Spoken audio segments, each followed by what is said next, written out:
Welcome friends. आज मैं जो कहानी सुनाने जा रहा हूँ वो कहानी है आज़ादी की।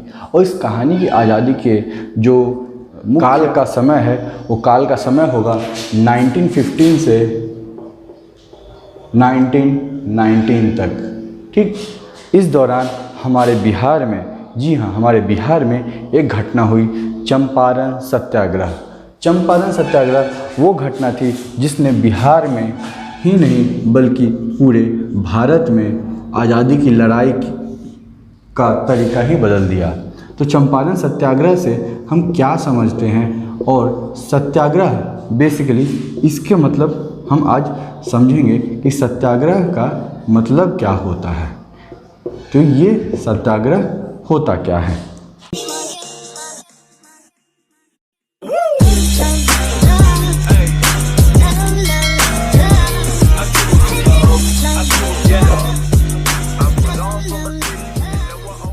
पंद्रह में एक महान व्यक्ति जिसे हम आज के डेट में महात्मा गांधी कहते हैं और बापू के नाम से संबोधित किया जाता है। भले वो युवाओं के लिए आज के समय में व्हाट्सएप यूनिवर्सिटी के ज्ञान के जरिए लोग उन्हें ये समझते हो कि वे बहुत ही गलत थे और उनका आचरण नहीं सही था, क्योंकि उन्हें लगता था कि केवल सत्याग्रह से ही वे आज़ादी पा सकते हैं और केवल वो अहिंसा के जरिए ही ऐसा कर सकते हैं।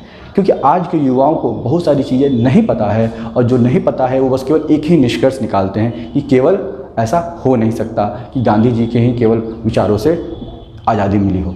लेकिन हम यदि एग्जाम्पल देखना चाहें तो 1915 के पहले क्या था हम जानेंगे। गांधी जी 1915 के पहले कहाँ थे। गांधी जी 1915 के पहले दक्षिण अफ्रीका गए थे, जहाँ पे गोरे और काले इस रेस के आधार पे लोग भेदभाव करते थे और वहाँ की सरकार वहाँ के लोगों से भी बड़ा ही बदतर व्यवहार किया करती थी।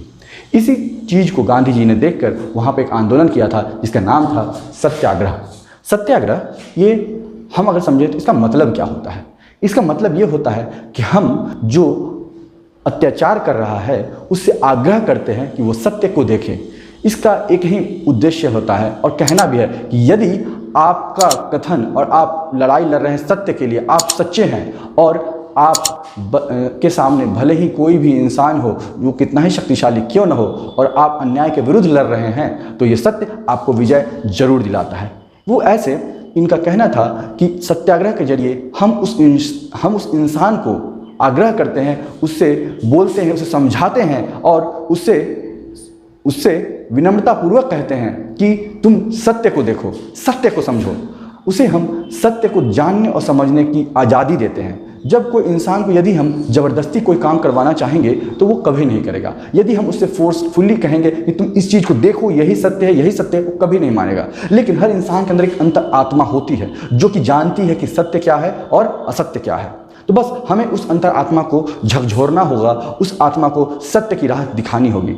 सत्य की राह, जो सत्य वही होता है जो हम सब जान रहे हैं, जो देख रहे हैं, वो उसकी आत्मा भी जान रही है। अगर कोई अत्याचार कर रहा है उसे भी मालूम है कि वो हाथ उठा रहा है, किसी को मार रहा है, पीट रहा है या फिर किसी से भेदभाव कर रहा है उसके नस्ल के आधार पर, उसकी जाति के आधार पर और उसके साथ गलत बर्ताव कर रहा है, ये वो भी जानता है। बस हमें क्या करना है, इसी चीज़ को उसे दिखाना है, उसे सच का आईना दिखाना है। जब हम उसे सत्य का आईना दिखाते हैं तो उसका मन में बदलाव जरूर आता है और इस तरह से वो सत्याग्रह के जरिए हमारे सामने हमारी बातों को समझता है और हमारी बात को भी मानता है। इसमें हमें हिंसा करने की जरूरत नहीं पड़ती, क्योंकि जब हम हिंसा करेंगे तो सामने वाला भी हिंसा ही करेगा। तो इस तरह से कोई भी वाद विवाद बस गहराता ही जाएगा, वो कभी खत्म नहीं हो सकता है। ये गांधी जी का कहना था और इसी का उपयोग करते हुए जब 1917 में चंपारण में उन्हें बुलाया गया, ये घटना हुई।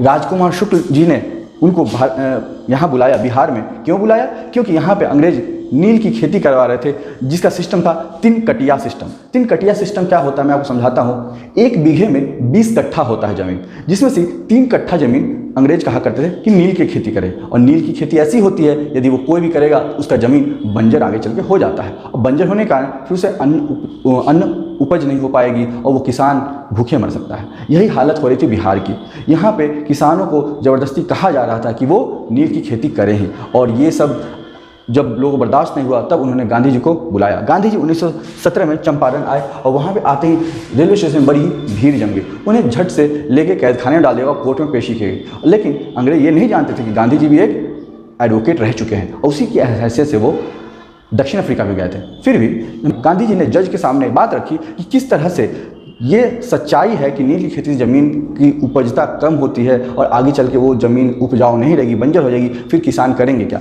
ये सत्य जब जज को, न्यायाधीशों को दिखाया गया, उन्होंने बताया तो वो उनकी बात से सहमत हुए और उन्होंने न्याय इनके पक्ष में दिया कि अब से 3 कटिया की खेती यानी नील की खेती बिहार में बंद की जा रही है। इसी दौरान रविंद्रनाथ टैगोर ने गांधी जी को एक उपाधि दी, महात्मा की। क्यों? क्योंकि उन्होंने जो काम किया था इतने वर्षों में आज तक किसी ने नहीं किया, क्योंकि अंग्रेजों ने आज तक हमेशा अपने ही मन की थी। उनके मन को कभी किसी ने बदला ही नहीं था। पहली बार उनके मन को बदला, उनके विचारों को किसी ने बदला और इसे देखकर रविंद्रनाथ टैगोर ने उनको महान आत्मा बोले तो महात्मा की संज्ञा और उपाधि दी थी। इसके बाद गांधी जी को लोग खेड़ा में बुलाते हैं। वहाँ भी इसी तरह की खेती की समस्याएं चल रही थी, वहाँ भी गांधी ने सत्याग्रह किया और वहाँ उनको सफलता मिली। इसके बाद 1919 में उनको अहमदाबाद में बुलाया गया, जहाँ पे कि कॉटन टेक्सटाइल के मिल में मजदूरों का आंदोलन चल रहा था। वहाँ भी सत्याग्रह से उन्हें ये फ़ायदा हुआ और लोगों को समझ में आया कि सत्याग्रह में सच में कितनी ताकत है और सरकार भी इससे झुकती है। बस हमें सही बात रखने का तरीका आना चाहिए और सही बात करने का तरीका आना चाहिए, क्योंकि प्रेम की बातें और स्नेह भाव से कही हुई बातें सभी सुनते और समझते हैं और यदि हम इस पर विचार करें तो हमें सफलता भी मिल सकती है। इस प्रकार हम कह सकते हैं कि गांधी जी के जो सत्याग्रह का जो आचरण था, सत्य को देखने का, आग्रह करने का जो विचार था, ये आज भी प्रासंगिक है। आज भी आप उठाकर देख लिए, यदि आप किसी से वाद विवाद कीजिएगा, उससे आप जिरह करते हैं, मारपीट करते हैं, तो वो कभी आपकी बात नहीं सुनेगा, चाहे छोटा बच्चा ही क्यों ना हो। लेकिन यदि आप उसे प्यार से बात करते हैं, आप उसे सही राह दिखाने की बात करते हैं और सच का आईना दिखाते हैं कि ये देखो यही सत्य है और तुम ये गलत कर रहे हो, तो उसे भी एहसास होता है और वो इंसान इस बात को समझता भी है और बात को मानता भी है। इस प्रकार से आप सत्याग्रह का आचरण करके अपने जीवन में कई समस्याओं से निजात भी पा सकते हैं और आप अपनी समस्याओं का समाधान भी कर सकते हैं। तो ऐसे ही और भी किस्सों का, एक कहानियों का मैं पिटारा लेकर आऊँगा, जिसमें हम इसी छोटी छोटी घटनाओं के जरिए, आज़ादी की घटनाओं के जरिए आपको देश की आज़ादी में हुए संघर्षों के बारे में बताऊंगा और कुछ उनके रोचक तथ्य भी बताऊंगा। तो मिलते हैं अगले एपिसोड में, तब तक के लिए इस चैनल को सब्सक्राइब जरूर कीजिए और यदि ये वीडियो आपको पसंद आ रही हो तो लाइक कीजिए और ज़्यादा से ज़्यादा शेयर कीजिए। धन्यवाद।